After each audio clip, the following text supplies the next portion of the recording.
Hello students, good morning everybody. इसके पहले वाले लेक्चर में हमने close packing in the solid structure study किया था।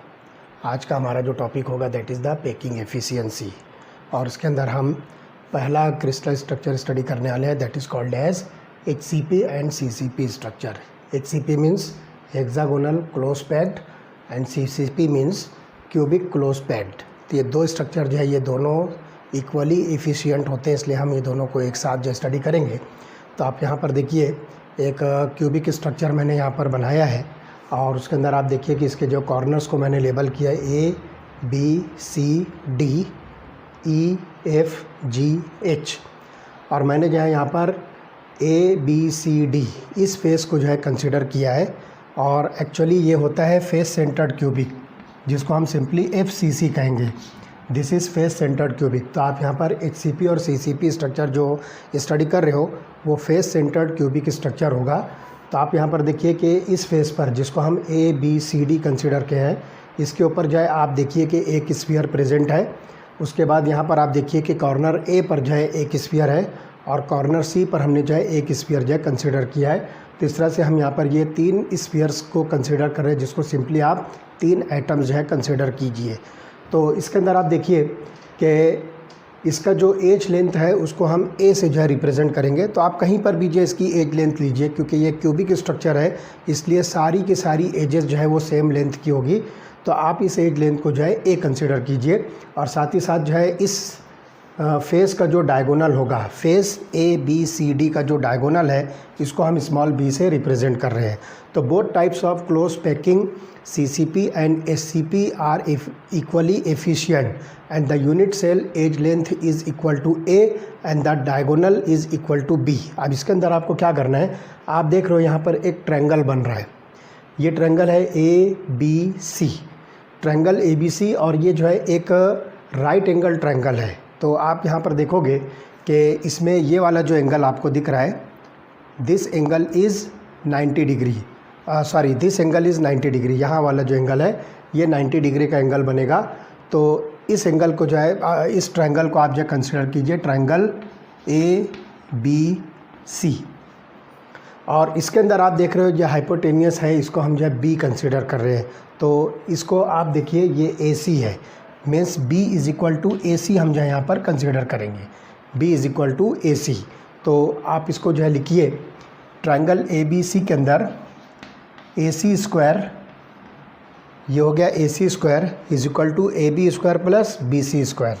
तो हम इसको लिखेंगे AB square plus BC square. तो ये जो है आपने यहाँ पर जो इस ट्रायंगल की जो है तीन जो है एजेस को जो है कंसिडर किया है। तो इसमें जो है डायगोनल जो हमने कंसिडर किया उस डायगोनल को हम यहाँ पर जो है B कंसिडर कर रहे हैं, और वो जो है AC के बराबर है। तो ट्रायंगल ABC में हमको जो है ये रिलेशन मिलती है। अब AC स्क्वायर को जो है आप B कंसिडर कीजिए तो हो जाएगा B square is equal to, अब आप देखिए कि AB और BC, लुक हियर, AB और BC ये दोनों जो है एज लेंथ A है। तो ये हो जाएगा A square plus A square बराबर। तो हम यहाँ पर लिखेंगे therefore B square is equal to 2A square. इसकी वैल्यू बनेगी B square is equal to 2A square, और हम B की वैल्यू लिखेंगे B इज इक्वल टू, यहाँ पर जो है आप इसको √2 लिखिए, इट इज़ √2, और उसके बाद जो है यहाँ पर आप इसको लिखोगे A। तो this will become √2 into A। तो ये आपके पास में रिलेशनशिप आती है। तो मैं यहाँ पर इसको लिख लेता हूँ, इसे हम बाद में यूज़ करेंगे। B is equal to √2 into A, ये हमारे पास जो है एक रिलेशन बनती है। ठीक, अब उसके बाद जो है आप देखिए कि ये जो स्फीयर आपको दिखता है, जो हम यहाँ पर जो है साइड B कंसिडर कर रहे हैं इस ट्रायंगल की, तो ये साइड B जो है ये रेडियस आप देखिए कि इसमें जो है 1 2 3 तीन स्फीयर्स हैं, और तीन स्फीयर में ये फेस का जो स्फीयर है इसके जो है 2 रेडियस है, और इस कॉर्नर का एक रेडियस और इस कॉर्नर का एक रेडियस। तो इस तरह से आप देखोगे कि टोटल 4 रेडियस यहाँ पर जो है प्रेजेंट है। तो देखिए यहाँ पर लुक यार, ये आपके पास में एक स्फीयर है, ये इसका जो है डायमीटर है, और यहाँ पर जो है आप इसको जो है रेडियस कंसिडर कीजिए। तो आप देखिए A से यहाँ तक का जो है ये एक रेडियस हो गया, इसी तरह से सी से यहाँ तक के ये दूसरा रेडियस हो गया, और ये टोटल जो है पूरा डायमीटर है, मतलब यहाँ पर जो है 2 रेडियस हो गए, तो ये हो गया 2 1 1, इस तरह से टोटल 4 रेडियस है। तो आपके पास एक वैल्यू और आती है b is equal to 4r, 4 radius के बराबर जो है ये b की वैल्यू है, और b की वैल्यू जो है यहाँ पर √2a के बराबर भी है। तो हम दोनों को इक्वलाइज़ करते हैं, तो 2 वैल्यूज़ हमको मिलती है, b is equal to √2a और b is equal to 4r। तो हम इसको लिखेंगे 4r is equal to √2 into a, और a की वैल्यू हम यहाँ निकालेंगे, therefore a is equal to 4 by √2 into into r। ये रिलेशनशिप आपको मिलती है। अब आप इस वैल्यू को जब सॉल्व करोगे तो आपको मिलेगी a is equal to 2√2r।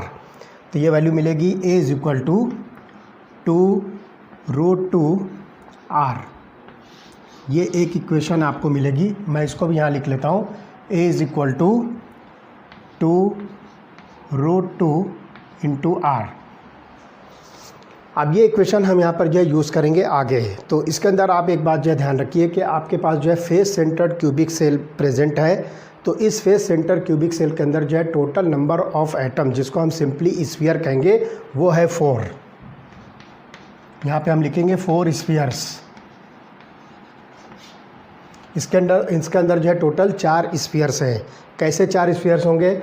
आप देखिए कि हर कॉर्नर का 1/8 पार्ट, तो 1/8 इंटू 8 इज इक्वल टू 1, और हर फेस का 1/2 है, तो 6 फेसेस है, तो 1/2 इंटू 6 इज इक्वल टू 3, तो 1 + 3 इज इक्वल टू 4 स्फीयर। हमने इसके पहले लेक्चर के अंदर जो ये चीज़ स्टडी किया है कि कितने नंबर ऑफ एटम जो है कंस्टिट्यूएंट पार्टिकल्स प्रेजेंट होते हैं, जो कि हम क्यूबिक स्ट्रक्चर कंसिडर करेंगे, simple cubic, face centred cubic और बॉडी सेंटर्ड क्यूबिक।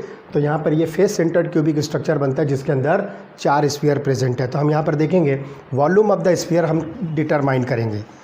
तो एक स्फीयर का जो वॉल्यूम होता है, look here, volume of sphere is equal to 4/3 pi r cube. ये वैल्यू बनती है 4/3 पाई r क्यूब। ये एक स्फीयर का वॉल्यूम है।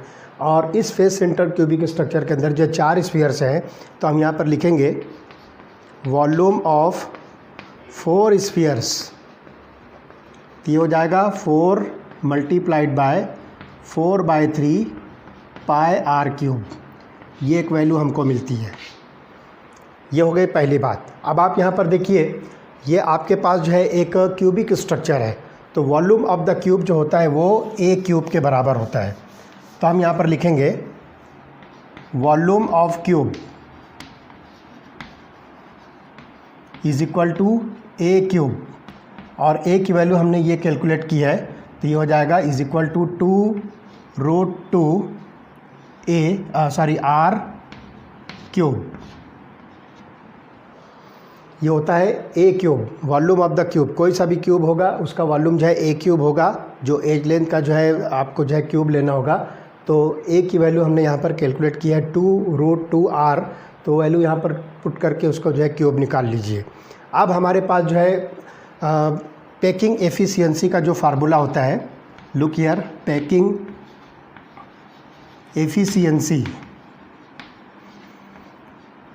तो पैकिंग एफिशिएंसी के लिए फार्मूला हमारे पास में है, that is the volume occupied by 4 spheres in a cubic cell. तो हमारे पास जो है वॉल्यूम ऑक्यूपाइड बाय 4 स्फीयर्स ये है, इसको डिवाइड करना है total volume of the unit cell. तो मैं यहाँ पर फार्मूला लिखता हूँ, volume of 4 spheres in cubic unit cell divided by volume of cubic unit cell multiplied by 100। हम इसको जो है परसेंटेज में कैलकुलेट करेंगे, इसलिए हम यहाँ पर 100 लिखेंगे। अब आप देखिए volume of 4 spheres in a cubic unit cell हमारे पास ये वैल्यू है, और volume of cubic unit cell हमारे पास होता है 2√2 r⁻3।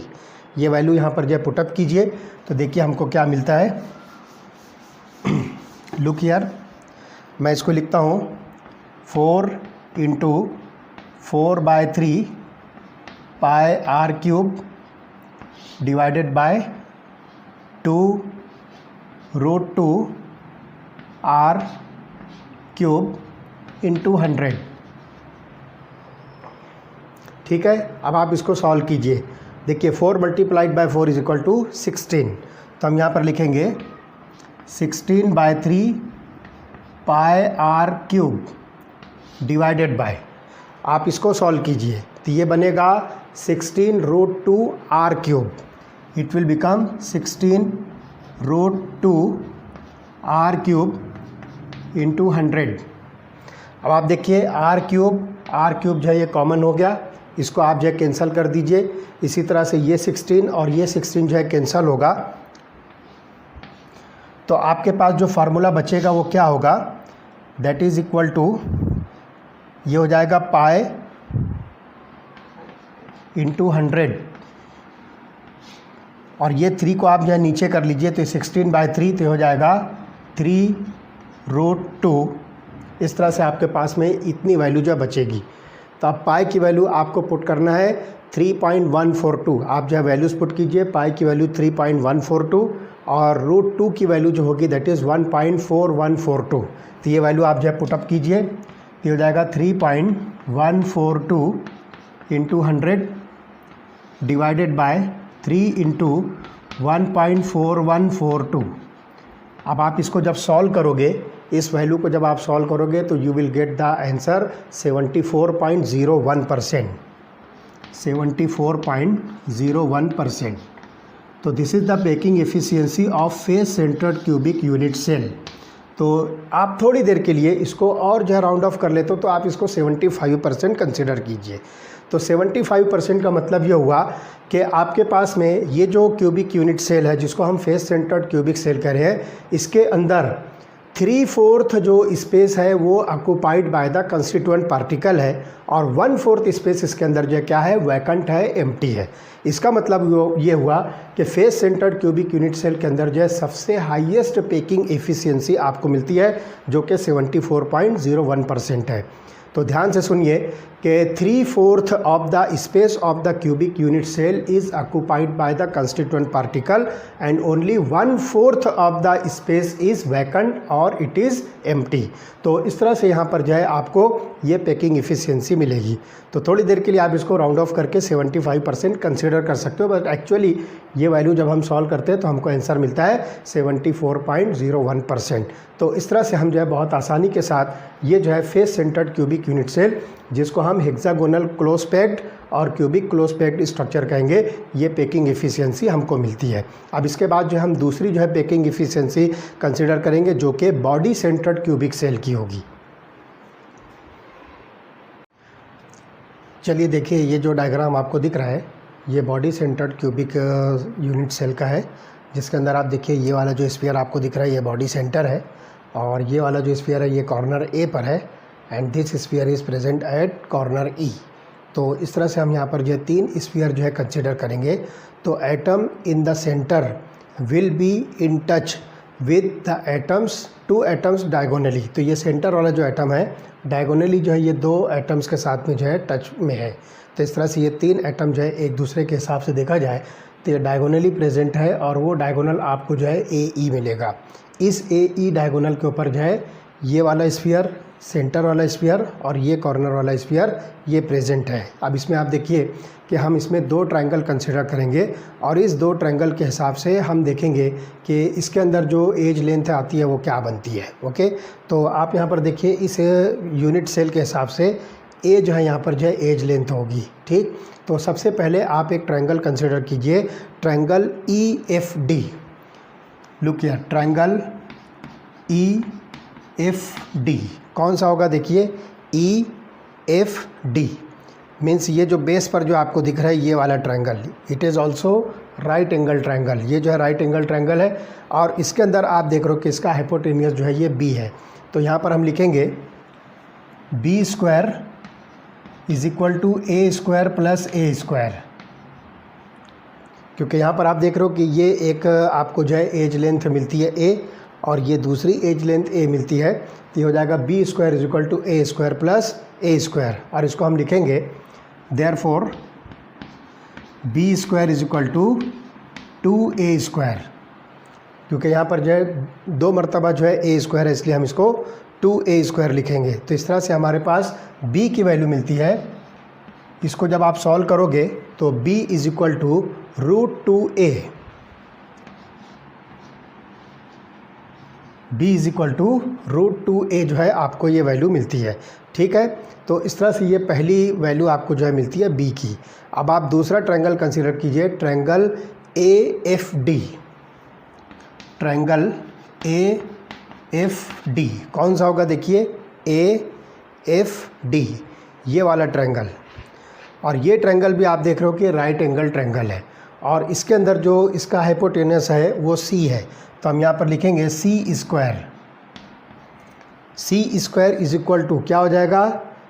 ये आपको मिलता है A square plus B square. तो आप देखिए यहाँ पर जो है ये A होगा, ये एज लेंथ है, और उसके बाद ये वाली एक साइड आपको मिलती है B। तो हम इसको लिखेंगे A square plus B square. ठीक, अब B स्क्वायर की वैल्यू देखिए क्या है? 2a square. तो यहाँ पर पुट कीजिए, तो C square is equal to A square plus 2a square. तो ये हो जाएगा C square is equal to 3a square. ये वैल्यू आपको मिलेगी 3a स्क्वायर। तो इस C को जो है आप लिखिए √3a। Therefore C is equal to √3a। तो मैं यहाँ पर लिखता हूँ C is equal to √3a। ये मुझको जो है एक वैल्यू मिलती है। ठीक, अब आप यहाँ पर देखिए कि ये जो C है, this C is equal to 4r। तो the length of the body diagonal, पूरी बॉडी का जो डायगोनल है उसकी लेंथ जो है 4 रेडियस के बराबर है। कैसे होगी? देखिए ये एक रेडियस, ये एक रेडियस, ये हो गया 2, उसके बाद जो है ये पूरा 2 रेडियस। तो इस तरह से 2 + 2 4 रेडियस होते हैं। तो मैं यहाँ पर लिखूँगा C is equal to 4r। अब आप देखिए ये वैल्यू भी जो है C की है और ये वैल्यू भी है C की है, दोनों को आप इक्वलाइज़ कीजिए। तो मैं लिखूँगा यहाँ पर √3a is equal to 4r।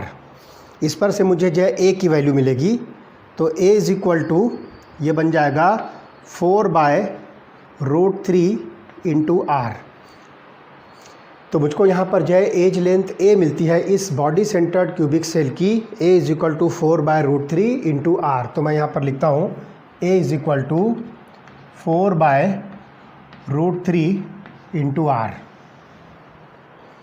ठीक है, अब यहाँ पर हम आते हैं वॉल्यूम ऑफ द स्फीयर। हमको देखना है कि बॉडी सेंटर्ड क्यूबिक सेल के अंदर जो है कितने स्फीयर्स होते हैं। तो लेट अस सी, आपको जो है 8 कॉर्नर पर 1/8 जो है स्फीयर्स मिलेंगे, तो ये हो गया 1, और बॉडी सेंटर का एक स्फीयर तो ये हो गया 2। तो FCC के अंदर 2 स्फीयर्स प्रेजेंट है। तो हमको इसका जो वॉल्यूम कैलकुलेट करना है। Volume of sphere that is equal to 4/3 πr³। और चूँकि बॉडी सेंटर्ड क्यूबिक लेटिस के अंदर आपको जो है 2 स्फीयर्स मिलते हैं, तो आप इस वैल्यू को जो है 2 से मल्टीप्लाई कीजिए। तो मैं यहाँ लिखूँगा volume of 2 spheres is equal to 2 into 4/3 πr³। और ये जो आपको जो यूनिट सेल मिलता है ये क्यूबिक यूनिट सेल है। तो हम यहाँ पर लिखेंगे volume of cube is equal to a³। और a की वैल्यू हमने यहाँ पर जो है कैलकुलेट किया है 4/√3 इंटू r। तो मैं यहाँ पर लिखूँगा 4/√3 इंटू r³। ये हमारे पास जो है वैल्यूज़ आती है। अब ये 2 वैल्यूज़ का हमको काम मिलता है इसमें पैकिंग एफिशिएंसी कैलकुलेट करने के लिए। तो मैं यहाँ पर लिखूँगा packing efficiency is equal to volume of 2 spheres in unit cell divided by volume of cubic unit cell multiplied by 100। जो फार्मूला हमने पहले यूज़ किया था वही फार्मूला हम यहाँ पर भी यूज़ करेंगे। अब आप देखिए वॉल्यूम ऑफ 2 स्फीयर हमारे पास ये वाली वैल्यू है, और वॉल्यूम ऑफ द क्यूब है ये वाली वैल्यू, दोनों को आप जो है यहाँ पर पुट कीजिए इस फार्मूले के अंदर, तो आपको मिलेगा is equal to volume of two sphere, ये हो जाएगा 2 into 4/3 pi r cube divided by 4/√3 r cube. समझ में आ रही है बात? तो इस तरह से आप यहाँ पर जो है ये वैल्यू पुट करोगे। अब इसको सॉल्व कीजिए और इस वैल्यू को सॉल्व कीजिए, तो देखिए आपको क्या मिलेगा। लुक हियर, अब इसको मैं आगे जो है सॉल्व करता हूँ, तो ये वैल्यू मुझे देखिए क्या मिलती है। इसको लिखिए 8/3, तो look here 8/3 pi r cube into 100 multiplied by, इसको जो है सॉल्व कीजिए तो ये हो जाएगा 64/3√3। It will becomes 64/3√3। ये वैल्यू आपको मिलती है 64/3√3 आर क्यूब।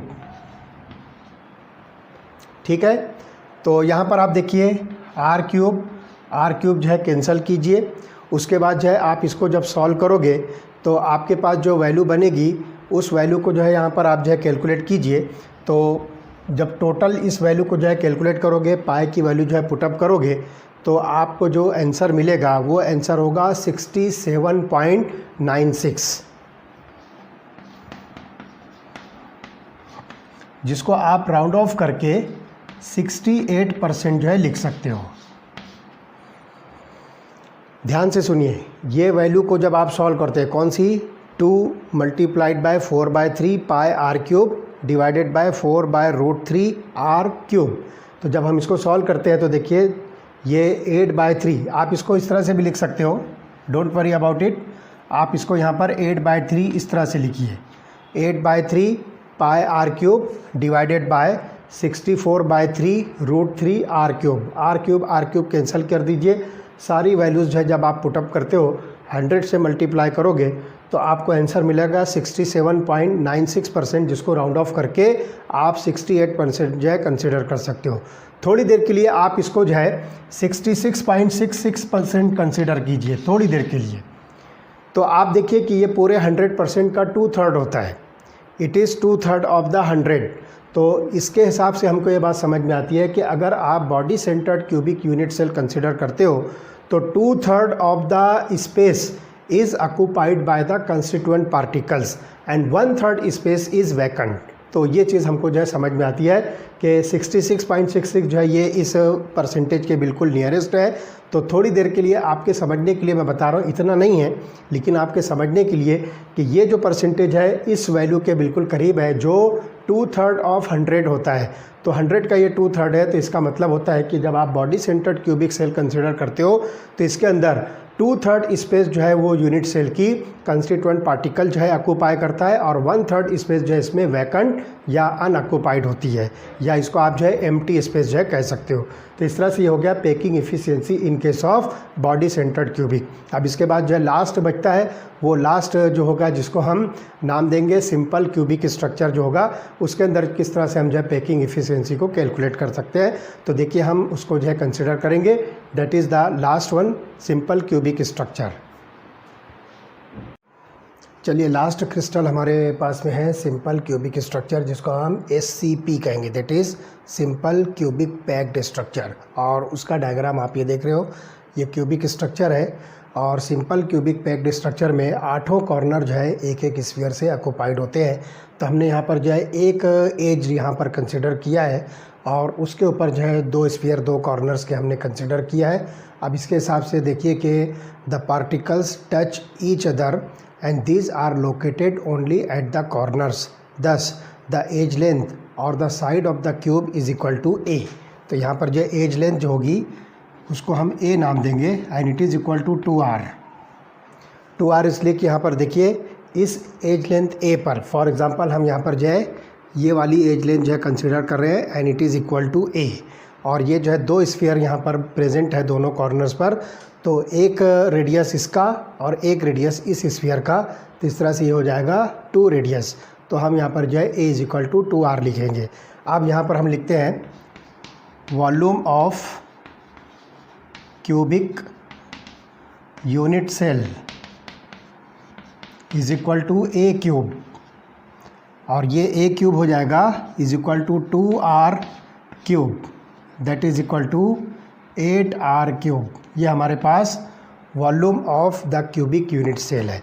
अब यहाँ पर हम देखते हैं कि कितने स्फीयर्स इसके अंदर जो कंट्रीब्यूटेड है। तो आपको पता है कि सिंपल क्यूबिक पैक्ड स्ट्रक्चर के अंदर 8 कॉर्नर पर जो है एक एक स्फीयर होते हैं, और हर यूनिट सेल के अंदर हर कॉर्नर पर जो है जो स्फीयर होगा वो 1/8 जो है पार्ट अपना जो है कंट्रीब्यूट करता है। तो 8 कॉर्नर का 1/8 इंटू 8 इज इक्वल टू 1। तो यहाँ पर जो हमको मिलेगा volume of 1 sphere in unit cell is equal to 4/3 pi r cube. ठीक है, अब हम आते हैं packing efficiency. Packing efficiency is equal to क्या लेना है, volume of 1 sphere, volume of 1 sphere in unit cell divided by volume of the cubic unit cell multiplied by 100। अब आप यहाँ पर जो है वैल्यूज़ पुट कीजिए। वॉल्यूम ऑफ 1 स्फीयर आपको मिलता है 4/3 पाई आर क्यूब, और volume of cubic unit cell आपको मिलता है 8R क्यूब। तो हम यहाँ पर ये वैल्यूज़ पुट करते हैं तो देखिए आपको मिलेगी packing efficiency is equal to, मैं इसको लिखता हूँ 4/3 pi r cube multiplied by 8R cube. R cube जो है आप कैंसिल कीजिए, इसको भी सॉल्व कीजिए, ये हो जाएगा 4 पाई अपॉन 24। तो ये 4 पाई अपॉन 24 मिलता है आपको मल्टीप्लाइड बाय 100। तो आपको मिलेगा देखिए, तो ये हो जाएगा पाई अपॉन 6 इंटू 100। तो ये हो जाएगा पाई की वैल्यू 3.142 इंटू 100 डिवाइडेड बाय 6 रखिए, तो ये हो जाएगा 314.2 डिवाइडेड बाय 6। जब आप इसको कैलकुलेट करोगे तो ये वैल्यू आपको मिलेगी 52.36, जिसको राउंड ऑफ करके हम लिखेंगे 52.4%। तो इस तरह से यहाँ पर आपको जो है ये सिंपल क्यूबिक पैक्ड स्ट्रक्चर के अंदर ये जो है पैकिंग एफिशिएंसी मिलेगी 52.4। थोड़ी देर के लिए आप इसको 50% कंसिडर कीजिए अपने समझने के लिए। आप इसको जो है थोड़ी देर के लिए 50% कंसिडर कीजिए। तो इसका मतलब क्या होता है कि जब आप जो है कोई simple cubic packed structure consider करो तो half of the unit cell is occupied by the constituent particle and half of the space is vacant or empty। तो इस तरह से यहाँ पर हम जो है packing efficiency 3 different types of cubic unit cell के अंदर कंसिडर करते हैं। तीनों को हम जो है समराइज़ करते हैं तो देखिए क्या मिलेगा हमको। बिल्कुल सिंपल जो है कैलकुलेशंस इसके अंदर है, एक दफ़े आप अच्छी तरह से समझ लोगे तो बहुत इजीली जो है इसको आप अटेम्प्ट कर सकते हो और इसके जो है पैकिंग एफिशिएंसी को कैलकुलेट कर सकते हो। तो सबसे पहले देखिए हमने face centred cubic structure consider किया। इसके अंदर जो है आपको HCP या CCP स्ट्रक्चर मिलेगा। HCP और CCP cubic close packing. Okay, तो ये जो है 2 टाइप के जो है इसके अंदर पार्टिकल्स होते हैं, क्रिस्टल स्ट्रक्चर्स होते हैं। तो इसके अंदर आपको पैकिंग एफिशिएंसी मिलेगी 74%। ओके, उसके बाद जो है दूसरा टाइप जो आपको मिलता है body centred cubic. Body centred cubic structure के अंदर आपको मिलती है पैकिंग एफिशिएंसी 68%। और तीसरा आपको मिलता है simple cubic packed SCP। Simple cubic packed structure जो आपको मिलता है इसके अंदर आपको पैकिंग एफिशिएंसी मिलेगी 52.4। तो 74%, 68% और 52.4%, these are the packing efficiency of face centered cubic cell, body centered cubic cell and simple cubic primitive आप जो है इसको जो है कह सकते हो। तो इस स्ट्रक्चर के अंदर आपको जो है ये इतने परसेंटेज पैकिंग एफिशिएंसी मिलेगी। तो मैं यहाँ लिखता हूँ दिस इज़ पैकिंग एफिशिएंसी, या सिंपली आप इसको कह सकते हो space occupied by the constituent particles.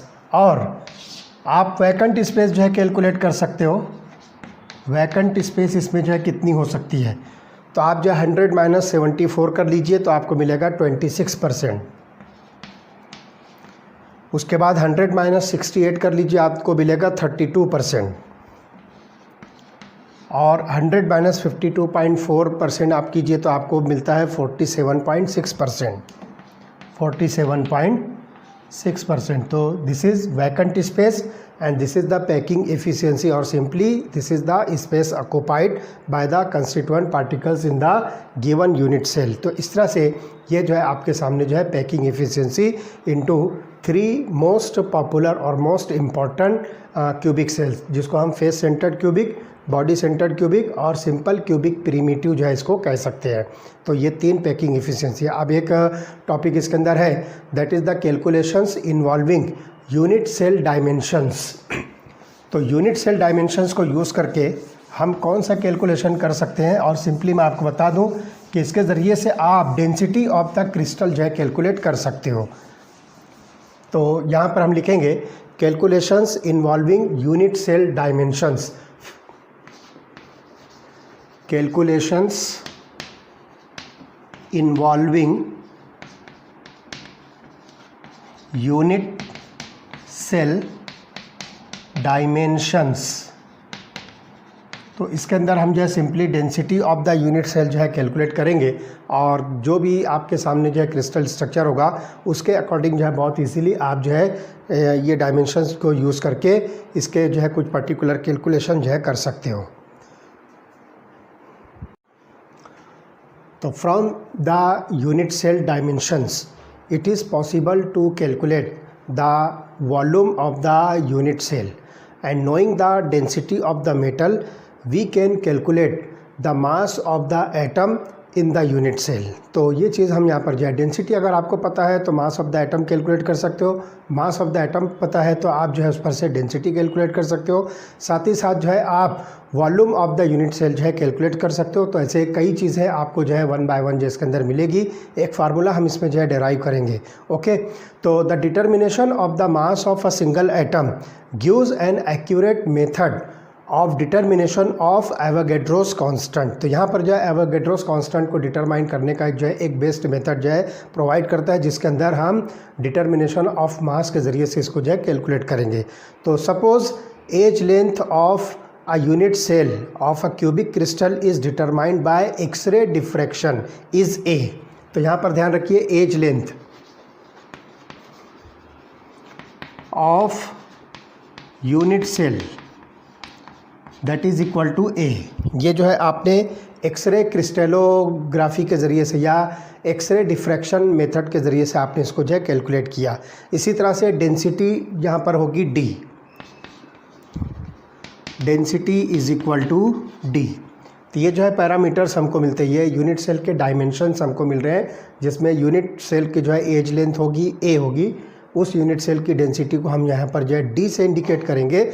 और इसी तरह से सॉलिड सब्सटेंस यहाँ पर जो हम कंसिडर कर रहे हैं उसकी जो है ये डेंसिटी होगी, और कैपिटल एम जो है यहाँ पर होगा मोलर मास। तो हम यहाँ पर लिखते हैं molar mass is equal to capital M, यहाँ पर हम इसको जो है कैपिटल एम जो है कंसिडर करेंगे। In case of cubic crystal volume of the cubic cell is equal to A cube. तो यहाँ पर आप देखिए कि वॉल्यूम ऑफ क्यूबिक सेल जो हम लिखेंगे, volume of cubic cell is equal to A cube, हम यहाँ पर जो है कंसिडर करते हैं, जैसे कि अभी हमने यहाँ पर जो है पैकिंग एफिशिएंसी के अंदर जो इसको यूज़ किया था। एज लेंथ का जो है आप जो है क्यूब ले लीजिए, तो ये हो जाएगा A cube, this is nothing but the volume of the cubic cell. अब mass of the unit cell is equal to number of atoms in unit cell. तो यहाँ पर हम लिखेंगे mass of unit cell is equal to number of atoms in unit cell. तो मैं यहाँ लिखता हूँ number of atoms of unit cell, ये हो गया। अब इसको जो है आप मल्टीप्लाई कीजिए mass of each atom multiplied by mass of each atom. तो अब यहाँ पर देखिए number of atoms in unit cell को हम जो है Z से जो है रिप्रेजेंट करेंगे। So it is equal to Z multiplied by mass of each atom, इसको हम स्मॉल m से जो है रिप्रेजेंट करेंगे। So Z into m is nothing but mass of the unit cell.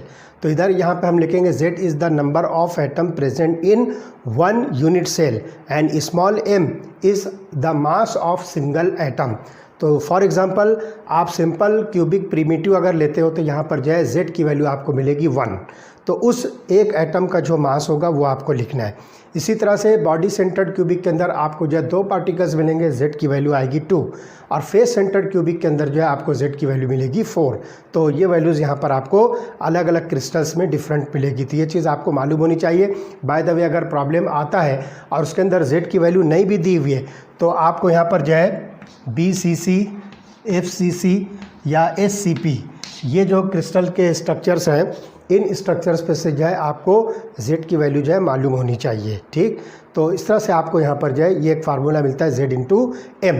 तो mass of an atom present in the unit cell M is equal to capital M upon Na। अब यहाँ पर हम लेते हैं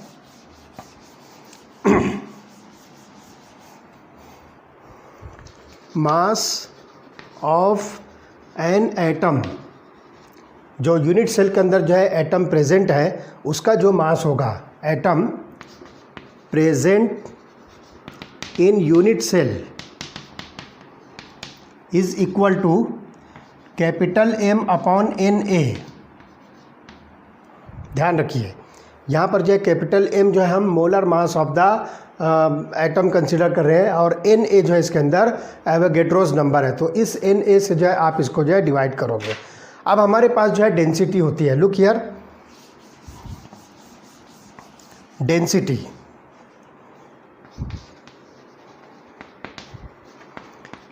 is equal to mass of the unit cell divided by volume of the unit cell, जिसको हम simply मास per unit volume consider करेंगे। तो mass of unit cell divided by volume of unit cell, ये हमारे पास जो है डेंसिटी की value आती है। ठीक, अब mass of the unit cell हमारे पास है Z इंटू M। तो आप ये वैल्यू लिखिए Z into M divided bye A cube, Z into M divided bye A cube. आप यहाँ पर ध्यान रखिए कि M की वैल्यू अभी हमने कैलकुलेट किया capital M divided by Na। तो यहाँ पर हम लिखेंगे since small m is equal to capital M upon Na, this is the Avogadro's number. तो ये वैल्यू आप यहाँ पर पुट कीजिए तो आपको मिलेगी density is equal to Z into capital M upon A cube into Na। तो इस तरह से आपके पास में यहाँ पर जो है ये density of the unit cell का फार्मूला बनता है। तो density of unit cell is the density of the substance. तो यहाँ पर जो है density of the unit cell जो आती है वही जो है डेंसिटी ऑफ द सब्सटेंस होगी। तो ये बात जो है ध्यान रखना है कि the density of the solid can always be determined by other methods. इसके अलावा भी बहुत सारे मेथड्स हैं जिसके ज़रिए से आप जो है डेंसिटी कैलकुलेट कर सकते हो। अब आप देखिए 1 2 3 4 5, इसके अंदर जो है टोटल 5 जो है पैरामीटर्स हैं। इनमें से कोई 4 मालूम होगा तो आप जो है 5वां इजीली कैलकुलेट कर सकते हो। फॉर एग्जांपल ये फार्मूला जो दिख रहा है इसके अंदर आपने डेंसिटी कैलकुलेट किया है।